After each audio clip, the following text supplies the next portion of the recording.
अस्सलाम वालेकुम या अली मदद मां या ज़रीना। हीअ मुंहिंजी धीअ जेकी चवे थी त माना मुंहिंजो पीउ बेगुनाह आहे, ठीकु आहे।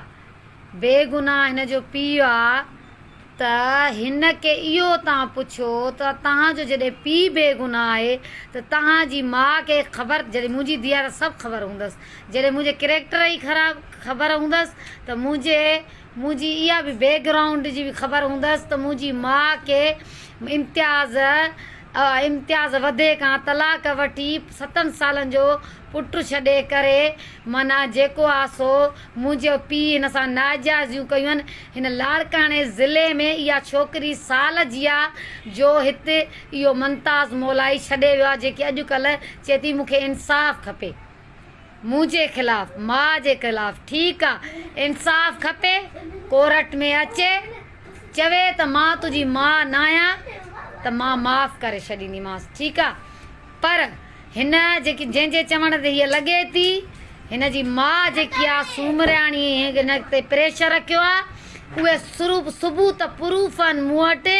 इन प्रिया चांडे जा 2 चकर हिन जूं मंगणियूं करायूं अथनि। हिकु ॾिनी अथनि सजाद चांडे जे भाउ खे, मुजाहिद खे। उन मंगणीअ में बि मूंखे मञरायो आहे हिन छोकिरीअ, ठीकु आहे। अक्सा जमालीअ जे भाउ खे हीअ उन सां वास्तो हुअसि।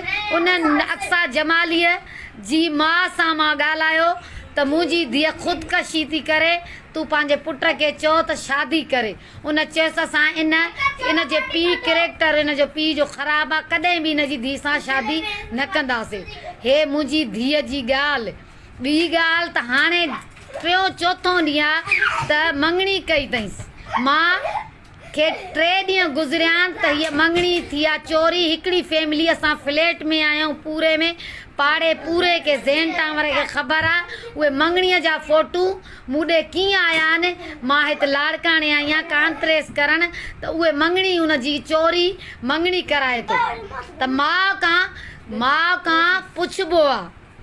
मुमताज़ मौलाई मूंखां पुछियां त मां प्रिया चांडियो जी 3 मंगणी करायां तो, तूं राज़ी आहीं या न आहे? पोइ बि मां आयसि, तूं हिकिड़ी दुआ ॾेई थी सघेसि। बहरहाल इहा छोकिरी हिनमहिल ब्लैकमेली में आहे। हीअ हिन सां उहो असरु थींदो, मां छा चवां। हिन जी इज़तूं त वयूं, हिन खे ड्रग्सियूं बि प्यारियूं वयूं, उहे मूं वटि प्रूफ आहिनि। चए थी मूं ते इल्ज़ाम आहे त इल्ज़ाम आहे। मां कॾहिं बि औलाद खे ग़लति न कंदी। कहिड़ी बि काइनात जी माउ हूंदी, उहा औलाद खे कॾहिं बि ग़लति रस्तो न ॾींदी।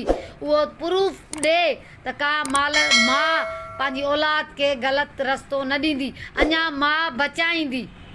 हीअ पंहिंजे पीउ खे केतिरो बि बचाइणु चाहे, पर मूं वटि प्रूफ आहे, मूंखे सबूत आहे। मां कोर्टुनि में वेंदमि, मां मुमताज़ मौलाई जे ख़िलाफ़ु हिकु जेकी ॻाल्हि आहे मां उहा कोर्ट में छिकींदमि। धीउ बि हिन जी अची वई।